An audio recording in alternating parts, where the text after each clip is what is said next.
하나님의 크신 은혜가 함께하기를 진심으로 기원합니다. 지난달 2월 17일까지 해가지고 긴 하이델베르그 교리문답 강론이 마쳐졌습니다.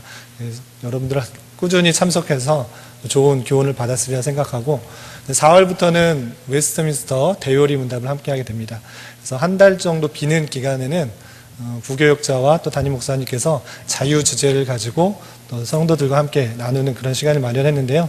지난 2주간에는 그 전도라는 주제로 말씀을 나누었습니다. 3월 28일 마지막째 주, 3월 마지막째 주에 가족 초청 부활주일 또는 가족 초청 기념음악회, 가족 초청 부활주일 기념음악회가 있어서 전도에 대해서 좀 강조를 하고 우리가 좀 부족하고 좀 취약한 부분이라고 할 수 있는 전도에 대해서 다시 한번 하나님 말씀을 교훈받는 그런 시간을 가졌습니다. 그리고 오늘은 또 기도에 대해서 한번 여러분들과 말씀을 나눌까 합니다. 하이델베르그 교리문답에서도 잘 교훈을 받았는데요. 맨 마지막에 주기도문이 어떤 뜻을 가지고 있는가, 우리가 예수님께서 우리에게 알려주신 기도, 주님께서 가르쳐주신 기도, 주기도문을 배웠는데 그것이 어떤 뜻이 있는가에 대해서 교훈 받았지만 좀 한 가지 그것에서 조금 덧붙여 보고자 하는 그런 내용들이 있어서 이 시간에 함께 나누고자 합니다. 그것은 무엇이냐면 하나님의 주권에 있어서 하나님의 주권과 선민의 기도는 어떤 관계가 있는가라는 것입니다. 우리가 이제 장로교회를 다니잖아요. 우리 교회가 모토가 여러분들도 잘 아시다시피 모범적인 장로교회로의 성장입니다. 처음 들으시는 분은 없으리라 생각하고 새로 오신 교사 선생님들, 유치원 교사 선생님들은 또 처음 들으실 수 있는데 저희 교회가 꿈꾸고 모토하고 바라고 있는 최종적이라기보다는 달려가고 있는 방향이 어디냐면 모범적인 장로교회로의 성장입니다. 장로교라는 간판은 붙어 있는데 장로교가 무엇인지, 감리교가 무엇인지 전혀 알지 못하는 그런 교회가 아니라 장로교가 말하고 있는 그런 내용들을 잘 담아서 그것이 가장 성경적이고 하나님의 뜻에 합하기 때문에 그런 교회를 이루어 나가고자 힘써 나가고 있는 것입니다. 그런데 이 장로교회, 모범적인 장로교회로의 성장을 꿈꾼다 했을 때 장로교가 가장 강조하고 있는 그런 부분을 미리 먼저 잘 알아야 되는 것이죠. 그것은 무엇이냐면 장로교의 핵심, 다른 표현으로 말하면 개혁신학의 핵심이 무엇인가 했을 때는 하나님의 주권이라고 표현할 수 있습니다. 좀 하나님의 주권이라는 말이 좀 낯설게 들으면 예정론, 모든 것이 하나님께서 뜻하시고 계획하셨다. 사람까지도 구원받을 사람과 그렇지 않은 유기된 사람들을 태초에 하나님께서 그 선하신 뜻 가운데 계획하셨다라는 것이 예정론이고요. 그런 것을 다르게 표현하면 모든 것이 하나님의 뜻과 계획 가운데 달려있다라는 것을 강조하는 것. 하나님 성경에서 우리가 받아들일 수 있는 그런 내용이 무엇인가 했을 때는 하나님의 주권 사상입니다. 하나님의 주권 가운데 이 세상이 모든 것이 이루어진다라는 것이죠. 성경에 나와 있는 표현을 빌어서 이렇게 설명을 하자면 하나님께서 뜻하지 않으시면 참새 한 마리도 땅에 떨어지지 않는다. 다른 표현으로는 참새 한 마리도 두 아사리온에 팔리지 않는다. 팔리는 것 하나조차도 하나님께서 다 계획하고 뜻하셨기 때문에 이루어진 것이다. 이렇게 말하는 것이죠.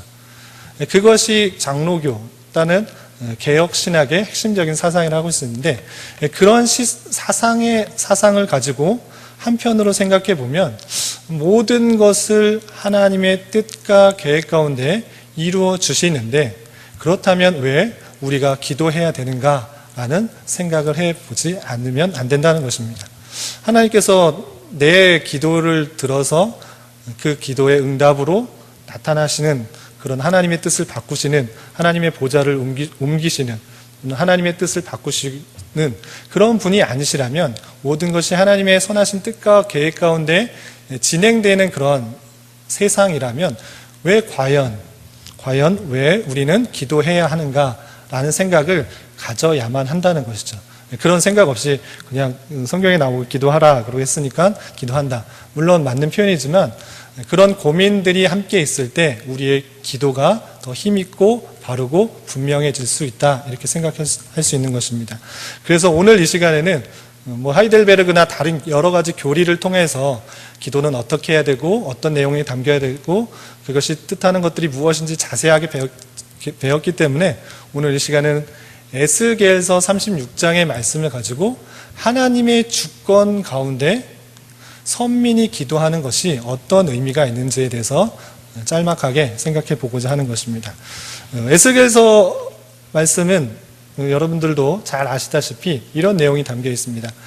남유다, 이스라엘 통일, 지금 우리가 말씀일기 본문으로 택하고 있는 열왕기서들을 쭉 읽어가다 보면 조금 있으면 이제 솔로몬 이후에 르호보암과 여로보암으로 나라가 나뉘게 됩니다. 그리고 북이스라엘도 아수르라는 나라에 망하게 되고요. 남유다도 바벨론에 의해서 망하게 됩니다. 하나님의 말씀을 온전히 순종하지 못했기 때문에 이웃 나라였던 아수르와 바벨론에 의해서 멸망하게 되는 것이죠. 그것이 하나님의 도구로서 쓰여서 선민을 채찍질하는 그런 도구로 쓰임을 받게 되어서 북이스라엘도 그리고 남유다도 멸망하게 됩니다. 그러할 때 하나님께서는 그 북이스라엘과 남유다를 멸망시키시고 끝내는 것이 아니라 하나님께서 그 백성들에게 다시 한번 회복시키실 것을 약속해 주는 것입니다. 그것이 여러 선지자를 통해서 나타났는데요. 특별히 에스겔 선지자, 남유다에서 살고 있다가 바벨론 그발 강가로 포로 수용소에 붙잡혀서 하나님의 계시를 받았던 에스겔에게도 그 말씀이 주어진 것이죠. 에스겔 선지자가 하나님의 계시를 받아서 이제 너희들이 하나님의 말씀을 온전히 순종하지 않아서 지금 심판을 받고 포로로 끌려갔지만 그걸로 끝나는 것이 아니라 하나님의 약속대로 다시 회복될 것이다 라는 말씀들을 에스겔 선지자가 받게 되고 그 내용을 포로로 끌려갔던 많은 이스라엘 백성들에게 선포하는 내용들이 에스겔서에 담겨 있는 것입니다.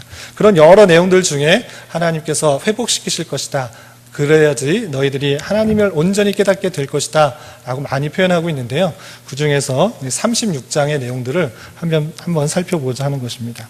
어떻게 하나님께서 주권적으로 이스라엘을 회복시키실 것인가 이렇게 표현되고 있는데요. 33절에 이렇게 표현되고 있습니다. 33절 보면 제가 읽어보겠습니다. 주 여호와께서 이같이 말씀하셨느니라. 내가 너희를 모든 죄악에서 정결하게 하는 날에 성읍들에 사람이 거주하게 하며 황폐한 것이 건축되게 할 것인즉. 지금 상황은 아까 말씀드린 것처럼 남유다도 바벨론에 의해서 멸망당했기 때문에 솔로몬에 의해서 화려하고 또 멋있게 웅장하게 지어졌던 성전도 폐허가 되었던 것이죠. 성전뿐만 아니라 그곳에 살고 있던 많은 사람들도 포로로 끌려가서 황무하고 황폐하고 낙담되는 그런 상황 가운데 있는 그러한 때에 하나님께서는 회복하는 날이 있는데 그때가 된다고 하면 그렇게 사람들이 없던 그런 성읍들에 사람이 거주하게 될 것이다. 회복되는 약속을 하는 것입니다. 또 황폐한 것이 다시 건축하게 될 것이다. 성들이 다 무너졌기 때문에 황폐한 그런 땅에 다시 하나님께서 회복시켜 주셔서 사람도 갈 뿐만 아니라 성도 건축되게 될 것이다, 이렇게 표현하고 있는 것이죠. 또 34절에서 계속적으로 회복의 말씀들을 하고 있습니다. 전에는 지나가는 자의 눈에 황폐하게 보이던 그 황폐한 땅이 장차 경작이 될 것이다. 지나가는 사람도 봤을 때 저 땅은 정말 농경도 할 수 없는 그런 황폐한 땅 같은데 이제 경작이 되게 될 것이다 라고 예언하고 있는 그런 말씀인 것입니다. 35절도 계속해서 회복의 말씀들을 하고 있는데요.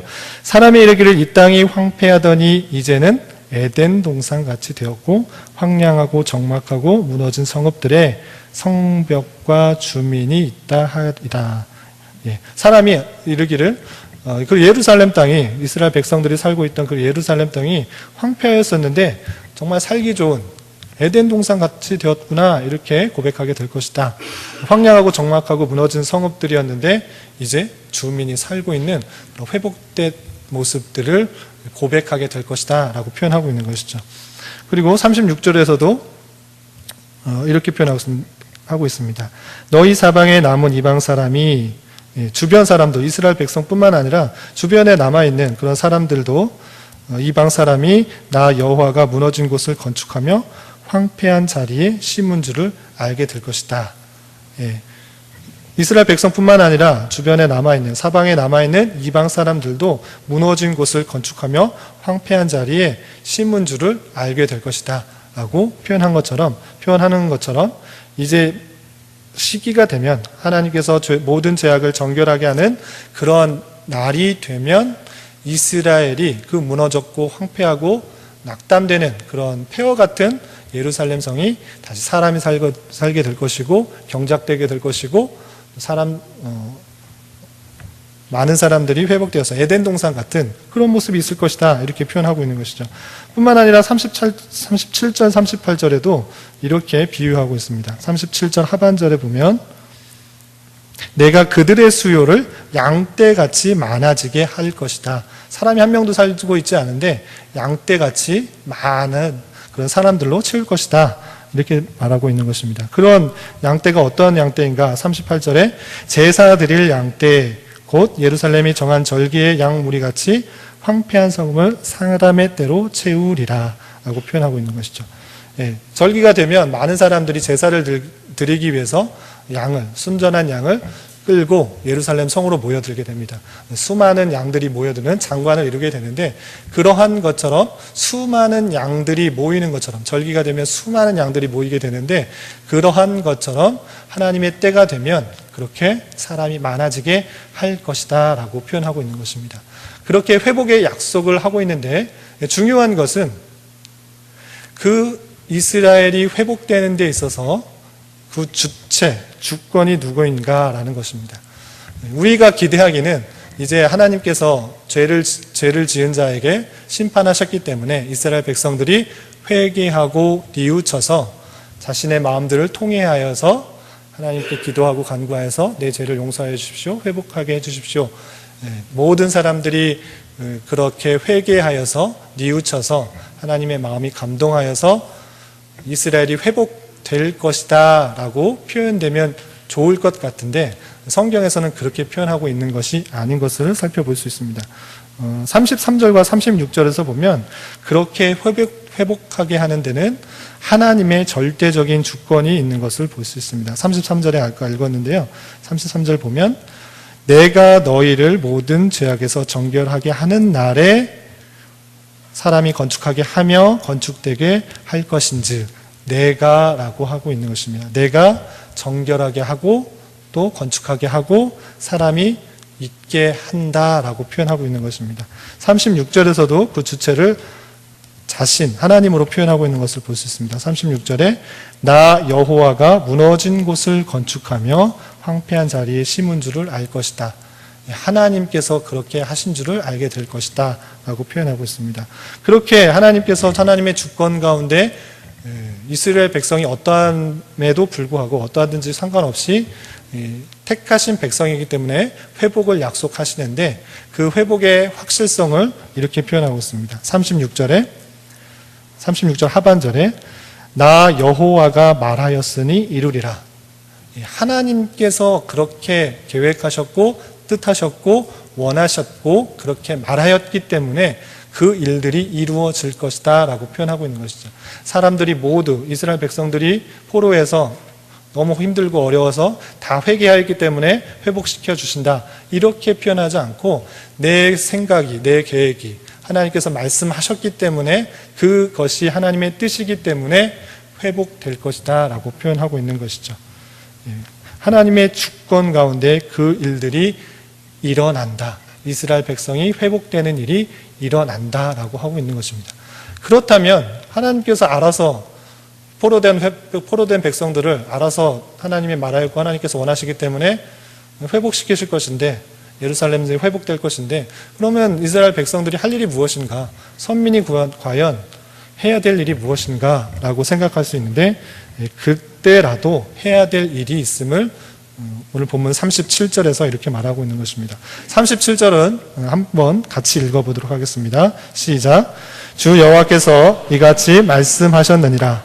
그래도 이스라엘 족속이 이같이 자기들에게 이루어 주기를 내게 구하여야 할지라. 여기까지 읽겠습니다. 예, 하나님께서 말하였기 때문에 그 일들은 반드시 확실히 분명히 일어나게 됩니다.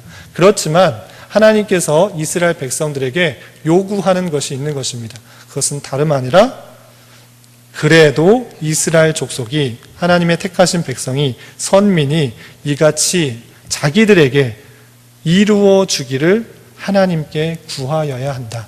하나님께 기도하여야 한다라고 하는 것입니다. 하나님께서 그 일들을 계획하셨고 작정하고 이루실 거지만 그래도 해야 될 일이 있는데 그것은 다름 아니라 하나님께 자신들에게 그러한 일들이 일어나기를 간구하라, 기도하라 라고 표현하고 있는 것입니다. 왜 그렇게 하시는가? 왜 선민들에게 기도하라고 하시는가? 하나님의 뜻을 자신에게 이루어지라고 기도하라고 하시는가? 그것이 38절 하반절에 있는 것입니다. 그리한즉 있는데요. 우리 그리한즉부터 마지막까지 다 같이 한번 읽어보겠습니다. 시작. 그리한즉 그들이 나를 여호와인 줄 알리라 하셨느니라. 예. 기도하지 않는다면 하나님께서 계획하신 뜻하신 70년의 시간이 되면 자연적으로 복귀됐나 우연히 그렇게 된 줄 알기 쉽다는 것입니다. 왕들이 바뀌어서 바벨론을 다스리는 왕이 바뀌어서 선한 정책으로 우리가 고국으로 돌아갈 수 있게 되었다라고 생각할 수 있는데 그런 것들이 아니라 우연히 일어난 것도 아니고 바벨론의 왕이 바뀌어서 그렇게 된 것도 아니고 하나님께서 뜻하셨고 계획하셨기 때문에 그 일들이 일어난 것들을 알게 해주기 위해서 하나님께서는 선민에게 그렇게 하나님의 뜻을 구하라고 하신 것이다 라고 할 수 있는 것입니다. 그런 것처럼 택하신 백성에게 있어서 선민에게 있어서 기도는 하나님의 뜻을 하나님의 어떠하심들을 발견하는 귀한 수단이다 라고 할 수 있는 것이죠. 쉬운 예로 이런 것을 들 수 있습니다. 제 아들이 2명 있는데 6살, 7살입니다. 유치원 선생님들도 있는데 아이들이 필요한 것들을 잘 알죠. 유치원에서 필요한 것도 뭔지 다 알고 아이들이 좋아하는 것들 다 아는 것을 다 압니다. 그렇지만 아이들에게 저한테 요구하지 않고 필요한 때마다 뭐 사주고 장난감도 사주고 학용품도 사주고 딱 하면 다 그냥 알아서 주면 아이에게는 감사가 없는 것이죠. 또 누가 줬는지 아무 느낌도 없는 거죠. 아빠가 줬는지 엄마가 줬는지 할아버지 줬는지 유치원에 선생님이 주었는지 아무런 느낌도 없는 것이죠. 그런 것이 아니고 아이들이 필요한 것들을 아버지에게 간구할 때 구할 때 필요합니다. 이렇게 구할 때 아버지가 주면 아버지 고맙습니다. 아빠 고맙습니다. 이렇게 할 수 있는 것이죠. 아주 쉬운 예로 하나님 그것을 구했을 때 주었다 했을 때는 이것은 아빠가 줬구나 엄마가 줬구나 이런 것을 알 수가 있는 것이죠. 필요한 것을 알지만 구했을 때 주는 것은 그 사람이 누구에게 주었다는 것을 아는 수단이 되는 것이죠. 마찬가지로 선민에게 있어서의 기도는 하나님의 뜻을 구하고 하나님께서 그 뜻을 보였을 때 하나님이 정말 계시는구나 하나님께 정말 살아계시는구나 이런 것들을 체험할 수 있는 귀한 수단이 될 수 있는 것이죠.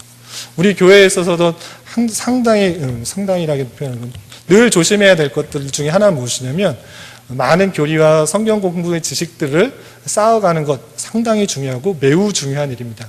그런데 늘 조심스럽게 생각하는 것은 무엇이냐면 그런 것들이 하나의 지식적인 사고로만 굳혀진다면 그냥 생각 속에 지식 속에 하나님으로만 갇힐 수 있다는 것입니다. 그런 하나님이 실제 나의 삶에 있어서 어떤 하나님이냐 이런 것들의 체험이나 경험들이 느껴지지 않는다면 상당히 그런 것들은 조심스러운 것입니다. 성경을 통해서 교리를 통해서 신학적인 지식들 많은 것들을 알고 그 하나님께서 실제로 나의 삶에서 어떻게 다가오는지 깨닫는지를 깨닫고 경험하고 알기 위해서는 기도라는 수단이 상당히 중요한 것입니다. 그래서 여러분들 많이 배우고 익히고 또 교훈 받았을 때 플러스 빼놓지 말아야 되는 것이 무엇이냐면 그러한 하나님께서 나와의 관계에 있어서 어떠한 하나님인가를 깨닫기 위해서 기도하는 일이 필요한 것입니다.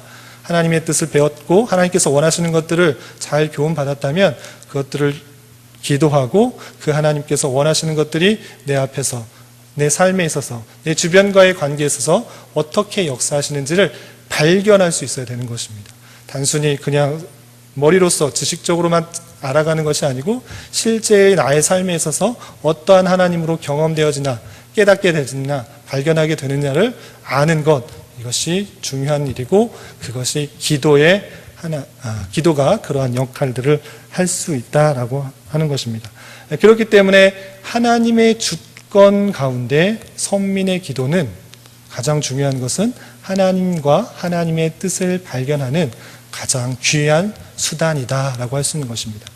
그렇기 때문에 신앙의 선배들, 종교개혁자 이후에 신앙의 선배들은 기도를 은혜의 수단, 은혜의 방편이라 이렇게 표현한 것입니다.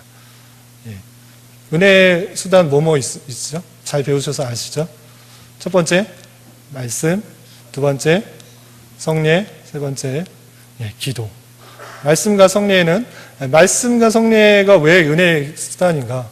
난 말씀 들어도 별로 은혜가 되지 않고 성례를 해도 별로 은혜가 되지 않는, 그렇게 생각할 수 있는데 좀 간단하게 설명하면 이렇습니다.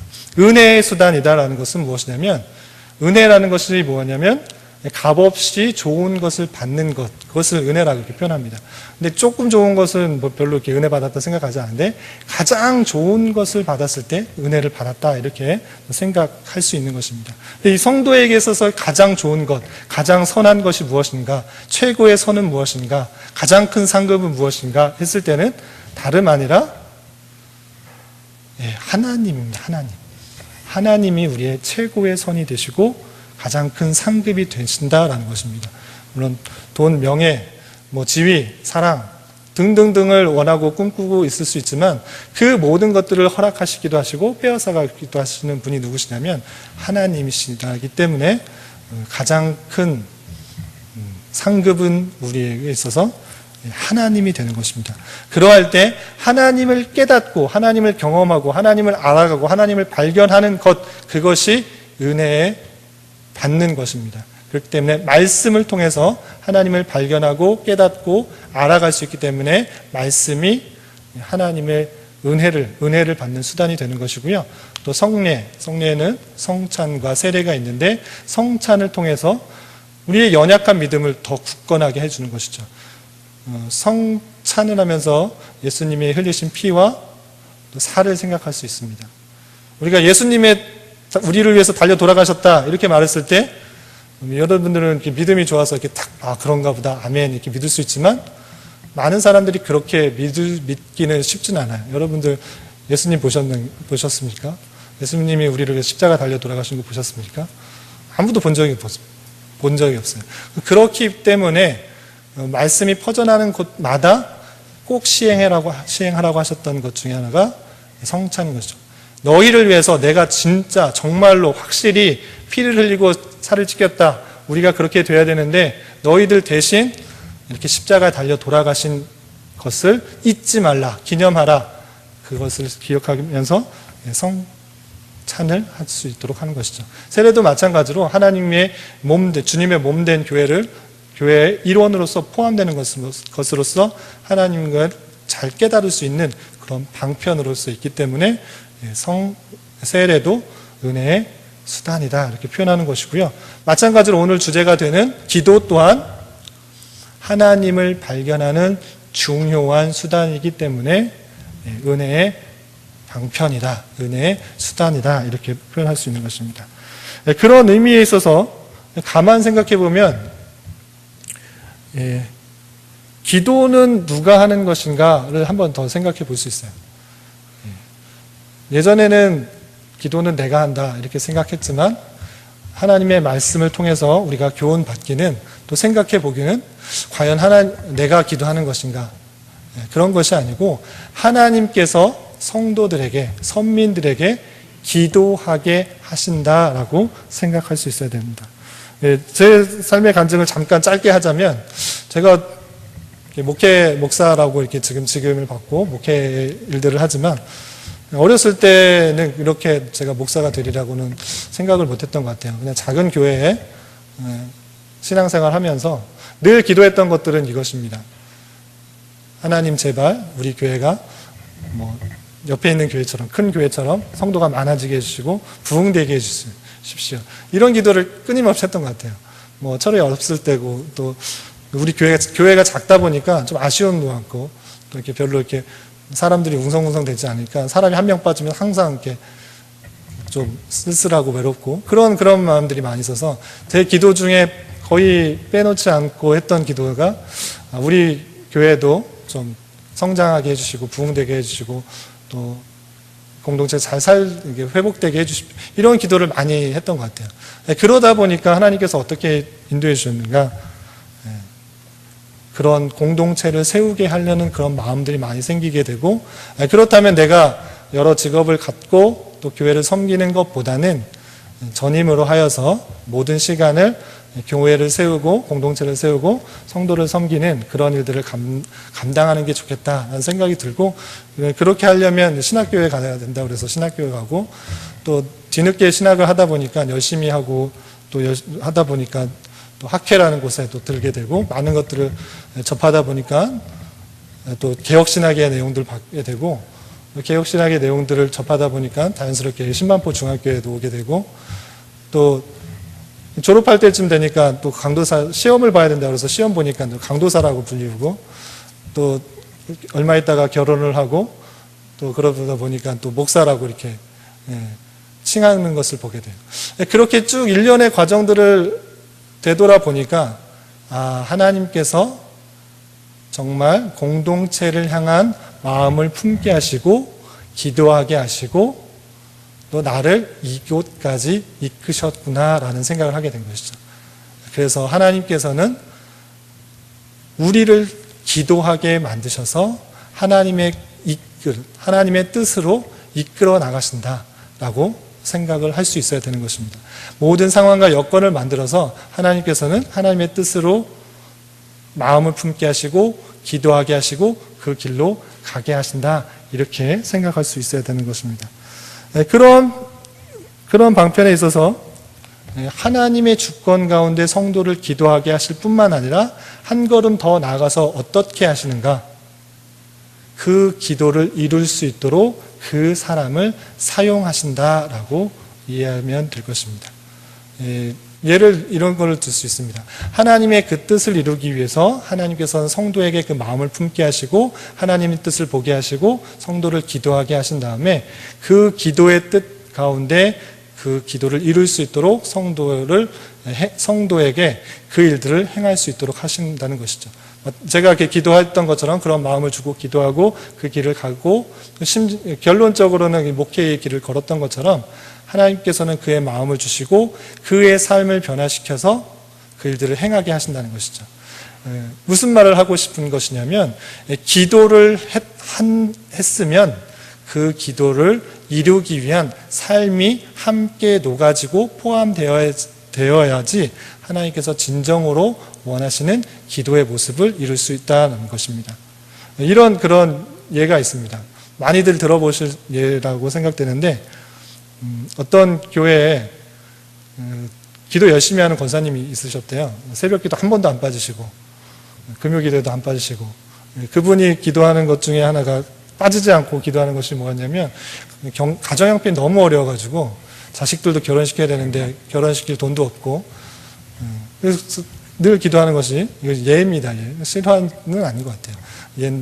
늘 기도하는 것이, 하나님께서 정말 저를 사랑하신다면, 저희 가족을 사랑하신다면 딱 한 번만 복권에 맞게 해주십시오. 로또 1등에 한 번 맞게 해주십시오. 너무 어렵습니다. 너무 힘듭니다.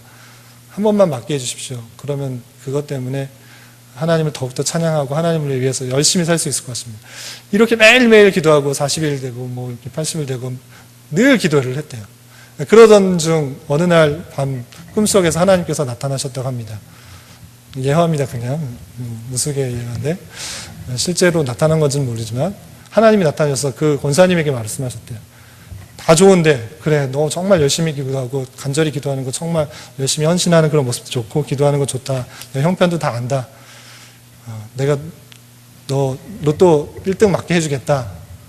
그런데 너 복권 언제 살 거니? 이렇게 말씀하셨대요.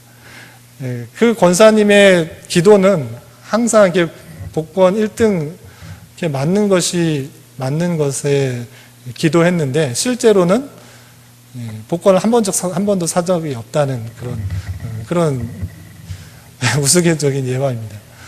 무슨 말을 하고 싶냐면 열심히 기도했지만 그 기도가 이루어지기 위한 실제의 삶은 전혀 살지 않고 있는 우리 모습들을 비유하는 그런 예화가 아닌가 생각합니다. 여러분들이 많은 것들을 기도할 수 있습니다. 가족의 구원을 위해서, 또 이웃의 구원을 위해서, 멀리 계시는 선교사님들의 선교 사역들을 위해서 간절히 기도하는 것 매우 중요하고 분명히 필요한 일들입니다.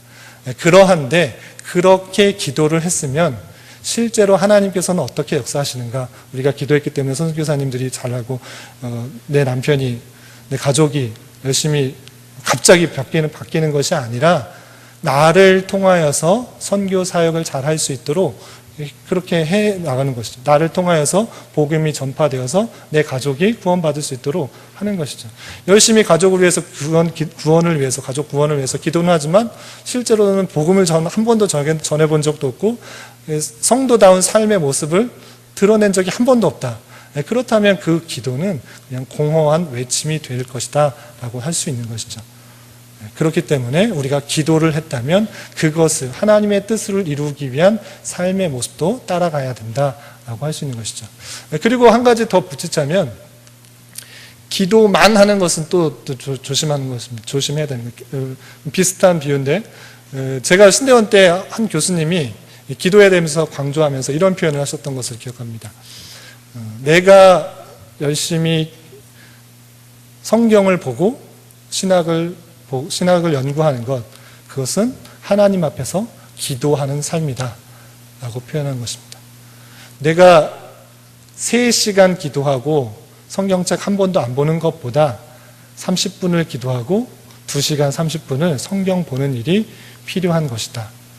무슨 말이냐면 하나님의 뜻을 이루기 위한 방편으로서 기도가 있다고 하면 그 기도가 이루어지기 위해서 그에 따른 삶을 열심히 강조하는 것들이 필요하다는 것입니다. 아주 쉽게 얘기하면 고3 수험생이 대학 진학하기 위해서 밤새도록 기도하고 새벽 기도마다 나와서 기도하고 학교에서나 학원에서 계속 졸면, 공부 하나도 안 하고 졸면 대학 갈 수 있을까 없을까요? 없는 것이죠.